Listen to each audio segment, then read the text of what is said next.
That for me means going back to Guideline 69, which was enforced in Canada in 2005, if my recollection is okay.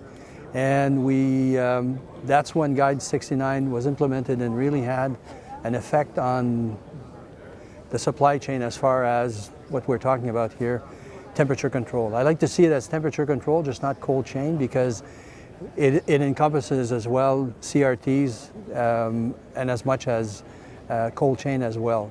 So we started from there, making sure that all of our warehouses and systems were validated, adequate, had what the guidance document was asking us to have. We then went into the packaging, and then we went into the transportation.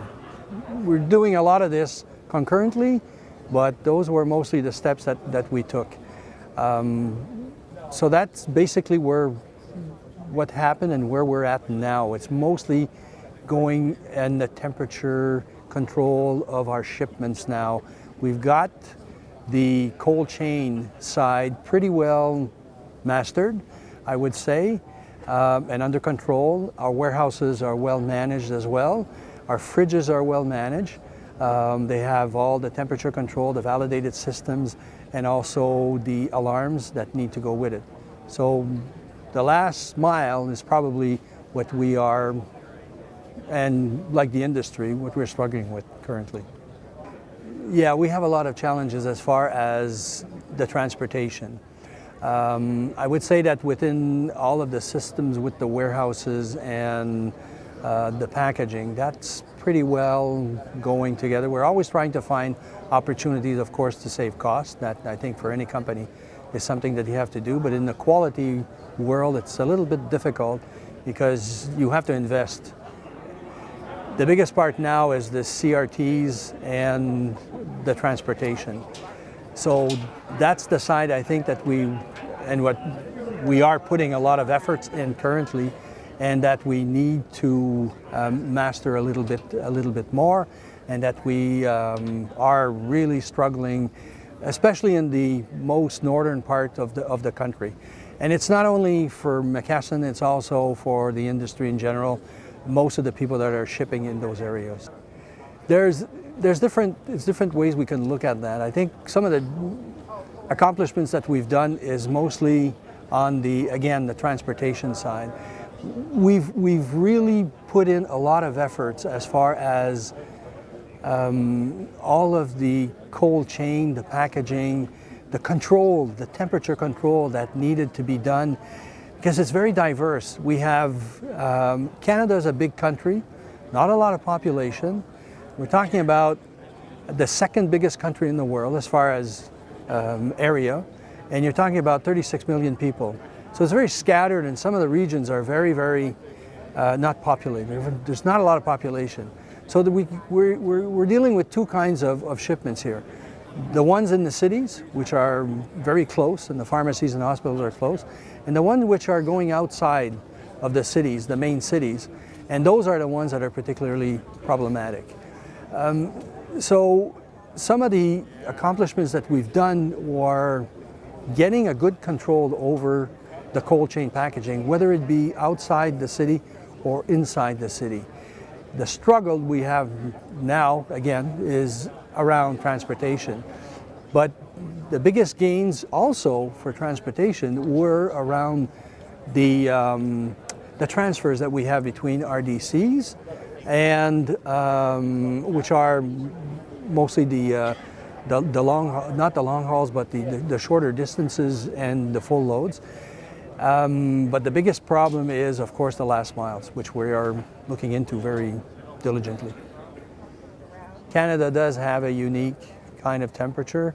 Around the world, there are other countries that have similar challenges as well, but yes, we have summer temperatures which can go around the 35 degrees Celsius, of course, and in the winter you can go down to -30, -35 in some areas. So you have a range of 70 degrees Celsius here, which is quite a big span. And again, some of the details I just gave, before, which are the population. Not a lot of population for the size of the country. So the biggest issue we have are for the remote areas. And that's for us in general in the industry. We are struggling with, there's not a lot of carriers that go in those areas, and the carriers are, we have to work a lot with the carriers in order to make sure that the temperatures are kept within the label storage conditions. So that's a big challenge for us currently. Some of the hot trends currently, I think it's only my perception, are how can we deal with immediacy of the information? And I mean by that, the instantaneously getting the information. We are sending out data loggers, for example, to pharmacies and hospitals when we do our route temperature profiling, or when we check on different routes that we have around the country.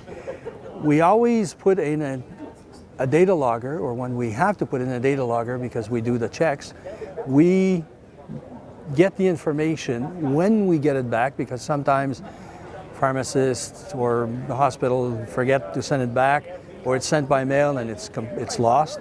So we don't get this vital information that we need. What I think needs to be the next step is to have some kind of radio frequency or instantaneous information that we get. The other advantage with that would be that when we get the information, we would know ahead of time. It would be a proactive way of mitigating a situation when there's an excursion that happens going to one of the pharmacies or one of the areas that the shipments are going to. Some of the technologies pertain to the packaging. There's not a lot that's happening on that side. You still have the EPS, or expanded polystyrene. You have the different kinds of foams, the urethane, vacuum panels. That's coming out a little bit. So there's different companies coming out with that kind of technology. I think the vacuum panels, hopefully something is going to happen that's going to lower the price and make it maybe more advantageous and more robust. I think some of the issues that were around that is the with vacuum panel is that they were very fragile, but I think they're coming up with some solutions. And the other one would be, like I said before,